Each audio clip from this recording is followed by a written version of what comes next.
حدیث نمبر 318 اچھا حدثنا محمود بن غيلان قال حدثنا وكيع قال حدثنا مسعر عن أبي العلاء العبدي عن يحيى بن جعدة عن أم هانئ رضي الله عنها قالت كنت أسمع قراءة النبي صلى الله عليه وآله وسلم بالليل وأنا على عريشي.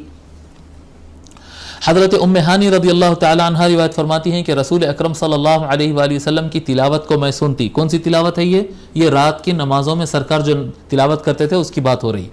تو رسول اکرم صلی اللہ علیہ وآلہ وسلم کی تلاوت کو میں سنتی تھی باللیل رات کے وقت میں. وَأَنَا عَلَىٰ عَرِيشِي اس حال میں کہ میں دو ترجمے ہیں اس کے, اس حال میں کہ میں اپنے چھت پر ہوتی تھی.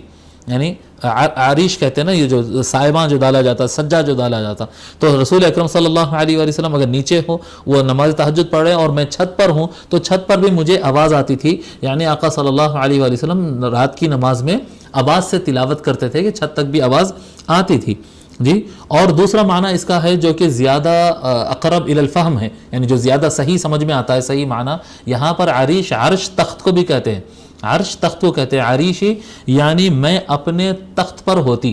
کیونکہ زیادہ معقول بات نہیں دکھ رہی ہے کہ یہ رات کے وقت چھت پر کیوں چڑھتے, جبکہ اس زمانے کے چھت جو ہے وہ اتنے مضبوط بھی نہیں ہوتے اور رات میں چڑھنے کا اتنا سمجھ میں نہیں آتا. اور میں اپنے چھت پر ہوتی یہ معنی اتنا, میں اپنے تخت پر ہوتی, جو پلنگ ہوتا نا سونے کے لیے, تو وہ میں اپنے تخت پر سوتی ہوتی اور حضور صلی اللہ علیہ وآلہ وسلم تلاوت فرماتے. میں گھر میں اپنے تخت پر بیٹھ کر حضور صلی اللہ علیہ وآلہ وسلم کی تلاوت سنا کرتی.